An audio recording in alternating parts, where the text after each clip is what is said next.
Hello दोस्तों, welcome to you success.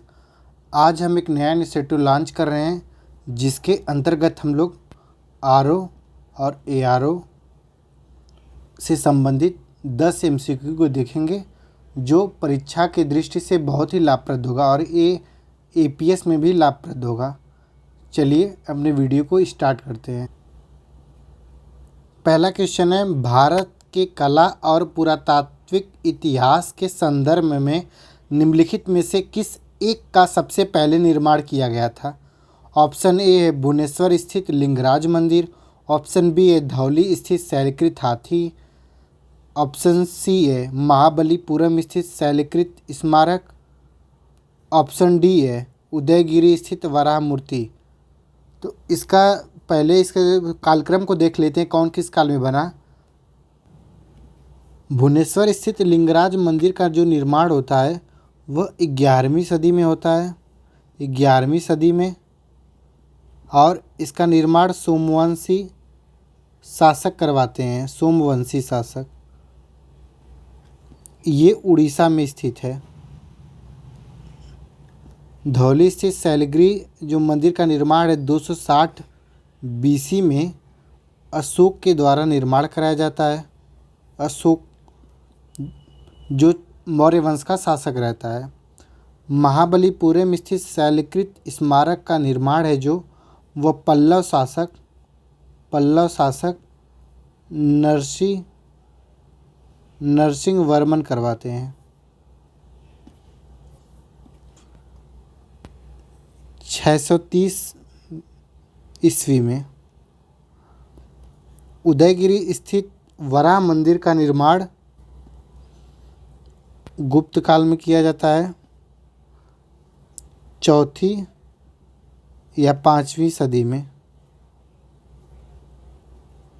इस दृष्टि से देखें तो इसमें जो है ऑप्शन ए बीसी में, ऑप्शन बी है जो इसका सही है। धौली स्थित जो शैलकृत हाथी मंदिर है वे इनमें सर्वप्रथम बनाया गया था। नेक्स्ट क्वेश्चन देखें हम इसमें।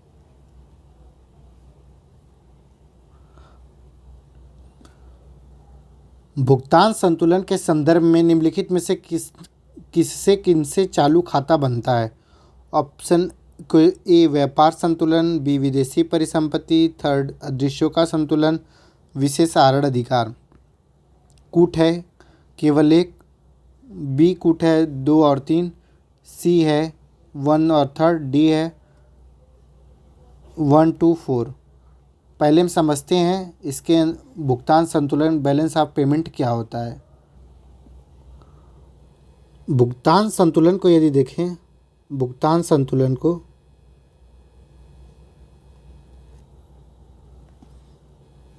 बैलेंस ऑफ पेमेंट यदि इसे देखें तो इसके दो खातों में विभाजित करते हैं, 2 भागों में। पहला है जो करेंट अकाउंट, चालू खाता, यह है करेंट अकाउंट। और दूसरा है कैपिटल अकाउंट, जिसको हम पूंजीगत खाता कहते हैं, पूंजीगत खाता। जो करेंट अकाउंट है इसके अंतर्गत बात करें हम, करेंट अकाउंट के अंतर्गत, तो इसमें आएगा, इसमें 3 पार्टों में डिवाइड करते हैं। दृश्यमदेय, जो दृश्यमदेय होती हैं, अदृश्यमदेय, थर्ड है हस्तांतरण, जो ट्रांसफ़र मनी होती है वो। दृश्यमदों के अंतर्गत जो देखते हैं जिसका एक्सपोर्ट इंपोर्ट होता है, जैसे वस्तुएं, पेट्रोलियम उत्पाद, खाद्यान्न, ये सब इसमें आएंगे, फूड वगैरह। अदृश्य मदे में जिसको हम देख नहीं सकते, जो इंटेंजिबल हैं, जैसे जैसे जो सॉफ्टवेयर, कॉल सेंटर, ये सब जो हैं बीमा, अदृश्य मदों में आएंगी। और हस्तांतरण में जो रेमिटेंस प्रेषण है, फॉर एग्ज़ाम्पल कोई हमारे देश का बाहर रहता है तो वो अगर धन भेजता है इंडिया में, जो रेमिटेंस वो अगर बेचता है तो वो हस्तांतरण, ये तीनों ही जो हैं करेंट अकाउंट के पार्ट हैं। अगर हम कैपिटल अकाउंट है, अगर उसके बारे में बात करें, कैपिटल अकाउंट के बारे में, कैपिटल अकाउंट के बारे में बात करें तो इसके अंतर्गत जो फॉरेन से जो मनी आती है, प्रत्यक्ष एफडीआई आता है, वो शामिल होता है। एफडीआई जो फॉरेन इंस्टीट्यूशनल इन्वेस्टमेंट होता है वो इसके अंतर्गत आता है। और विदेशी परिसंपत्ति भी इसी में आती है। विदेशी परिसंपत्ति भी इसी में आती है। तो देखा हमने इसमें कौन कौन से दृश्यमदेय, अदृश्यमदेय, हस्तांतरण, ये तीनों आते हैं, जबकि विदेशी परिसंपत्ति जो है वह कैपिटल अकाउंट में आता है। तो इस दृष्टि से देखें हम ऑप्शन हमारा कौन सा सही है। तो हमने देखा कि करंट अकाउंट के अंतर्गत जो है व्यापार संतुलन, जिसमें वस्तुओं का होगा, और अदृश्य संतुलन हमने देखा है, जैसे सेवाओं। और ये तो हम लोग देखे थे कि विदेशी जो परिसंपत्ति होती है वो कैपिटल अकाउंट का पार्ट होता है, कैपिटल अकाउंट का। और विशेष अधिकार भी है जो कैपिटल अकाउंट का पार्ट है, कैपिटल अकाउंट का। तो इस दृष्टि से देखा जाए तो 1 और जो 3 है ये जो है सही है। तो ऑप्शन जो है इसका सी इसका सही उत्तर है। नेक्स्ट क्वेश्चन अपना देखें तो 3rd क्वेश्चन है, इसमें निम्नलिखित कथनों पर विचार कीजिए। हेपेटाइटिस बी एचआईवी और एड्स की तुलना में कई गुना अधिक संक्रामक है। यह ऑप्शन जो दूसरा हेपेटाइटिस बी यकृति कैंसर उत्पन्न कर सकता है। तो दोनों क्वेश्चन ही सही है। हेपेटाइटिस बी एचआईवी से 125 गुना घातक होता है और हेपेटाइटिस बी यकृति कैंसर उत्पन्न कर सकता है। तो दोनों ही हमारे जो ऑप्शन हैं वो सही हैं। नेक्स्ट क्वेश्चन देखें अपना, राज्यसभा की लोकसभा के समान शक्तियां किस क्षेत्र में होती है। ऑप्शन ए नई अखिल भारतीय सेवाएं गठित करने के विषय में, ऑप्शन बी संविधान में संशोधन करने के विषय में, ऑप्शन सी सरकार को हटाने के विषय में, ऑप्शन डी कटौती प्रस्ताव प्रस्तुत करने के विषय में। अगर ऑप्शन ए को देखा जाए अखिल भारतीय सेवाएं गठित करने में, तो इसमें राज्यसभा को विशेष अधिकार प्राप्त है, विशेष अधिकार प्राप्त है। संविधान संशोधन में संशोधन करने के विषय में, तो इसमें समान अधिकार प्राप्त है लोकसभा और राज्यसभा को। सरकार को हटाने के विषय में लोकसभा को विशेष अधिकार प्राप्त है। कटौती प्रस्ताव प्रस्तुत करने के विषय में भी लोकसभा को विशेष अधिकार प्राप्त है। इस दृष्टि से हमारा बी ऑप्शन सही है। अगर अन्य जो शक्तियां हैं जो समान है, अगर उसको देखा जाए तो सामान्य विधेयकों के संबंध में, सामान्य विधेयक प्रस्तुत किए जाते हैं उनके संबंध में जो है संवैधानिक संशोधन हम देख ही लिए हैं। संवैधानिक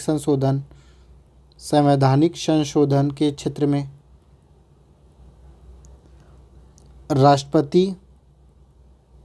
राष्ट्रपति निर्वाचन एवं महाभियोग के क्षेत्र में। चलिए नेक्स्ट अपना देखते हैं स्लाइड को। क्वेश्चन नंबर 5 है, निम्नलिखित में से कौन से मामलों में भारतीय रिजर्व बैंक वाणिज्य बैंक को नियंत्रित करता है। ऑप्शन 1 है परिसंपत्तियों की तरलता, ऑप्शन 2 है पॉइंट 2 है शाखा विस्तार, 3 है बैंकों का विलय, 4 है बैंकों का समानकूट बैंकों का। तो देखिए हम लोग इसमें देखते हैं, चौथा है बैंकों का समापन। तो ये चारों ही कार्य है जो वो रिजर्व बैंक वाणिज्य बैंक को नियंत्रित करने के लिए करता है। परिसंपत्तियों की तरलता को, जैसे अगर इन्फ्लेशन ज़्यादा हो, तो उसको रोकने के लिए आरबीआई सीआरआर और एसएलआर में वृद्धि कर देता है। शाखा विस्तार को रोक देता है यदि इन्फ्लेशन अधिक हो तो, या साख क्षमता, अगर बैंक दिवालिया हो गया हो तो तब भी आरबीआई साख को नियंत्रित कर देता है। बैंकों का विलय भी कर सकता है आरबीआई, बैंकों का समापन भी कर सकता है। तो इसमें जो है चारों विकल्प सही हैं। नेक्स्ट क्वेश्चन देखिए अपना, कश्मीर घाटी स्थित है। ऑप्शन ए कांगड़ा और धौलाधर पर्वत श्रेणियों के मध्य, ऑप्शन बी पीर पंजाल हिमाद्री पर्वत श्रेणियों के मध्य, ऑप्शन सी महाभारत धौलाधर पर्वत श्रेणियों के मध्य, ऑप्शन डी पीर पंजाल और महाभारत पर्वत श्रेणियों के मध्य। तो जो कश्मीर घाटी है ऑप्शन बी सही है, पीर पंजाल और हिमाद्री पर्वत श्रेणियों के मध्य स्थित है। जो कश्मीर घाटी है इसी में करेवा नामक मिट्टी पाई जाती है, करेवा नामक मिट्टी पाई जाती है जो शेफ्रॉन केसर की खेती के लिए महत्वपूर्ण होती है, केसर की खेती के लिए महत्वपूर्ण होती है। नेक्स्ट क्वेश्चन देखें हम लोग, रोमन साम्राज्य जो था के संबंध में रोमन साम्राज्य से व्यापारिक संबंध किसने स्थापित किए थे? चेर, ऑप्शन ए पश्चिमशक, वाकाटक, कुषाण। तो देखा जाए जो संगम युगीन जो चेर रहते हैं उन्होंने भी स्थापित किया था, और कुषाण। इस क्वेश्चन में दो ऑप्शन सही हैं, एक चेर और एक कुषाण भी। जो चेर थे अगर उनकी हम लोकेशन देखा जाए मैप में, तो जो केरल वाला पार्ट है, जो केरल आधुनिक है, इसमें चेर रहते थे और यहाँ चोल रहते थे। संगम युग में यहाँ पांड्य रहते थे। तो और कुषाण भी अगर देखा जाए उस समय जो सिल्क रोड था इसमें काफ़ी कुषाणों का वर्चस्व था। तो चेर और जो कुषाण दोनों ही इसमें ऑप्शन सही होंगे। नेक्स्ट क्वेश्चन देखा जाए, 8वां क्वेश्चन, मुस्लिम शासक जिसका साम्राज्य दारुल इस्लाम का एक भाग माना जाता है। Option A Razia, option B Iltutmish, option C Nasiruddin, option D Balban. तो जो ऑप्शन बी है इसका इल्तुतमिश ये सही है, जिसका साम्राज्य दारुल इस्लाम का एक भाग था। इल्तुतमिश जो था ये कुतुबुद्दीन ऐबक का जो था, कुतुबुद्दीन ऐबक का दामाद था और इसका उत्तराधिकारी भी था।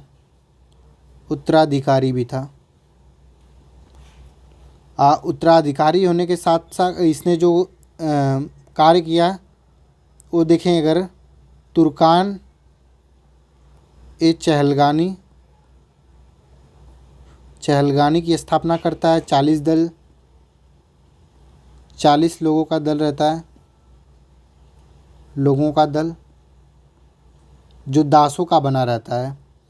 नेक्स्ट पॉइंट इसमें देखें तो इल्तुतमिश जो था उसने बगदाद के खलीफा से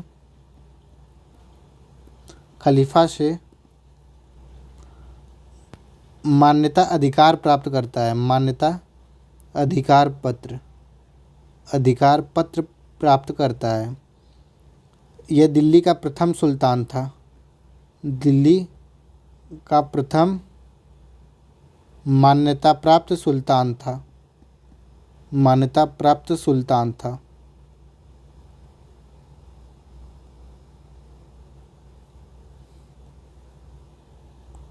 इसने जीतल और टंका नामक मुद्रा का प्रचलन भी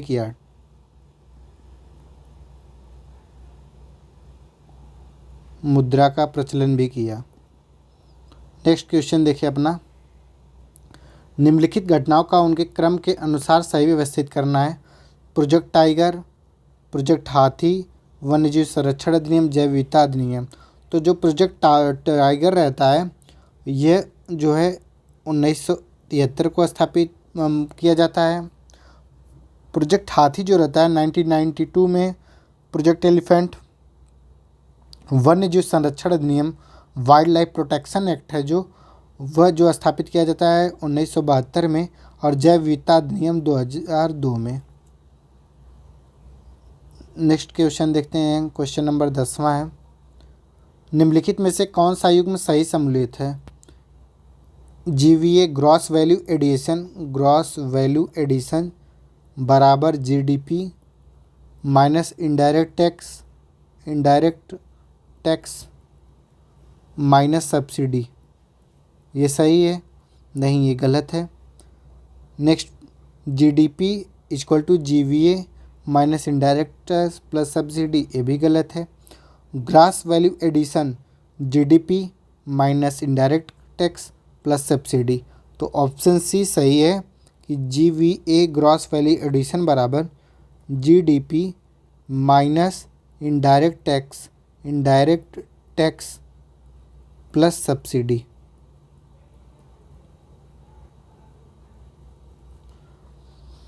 आशा करते हैं आपको ये प्रश्न अच्छे लगे होंगे और आप इसे शेयर करिए। धन्यवाद।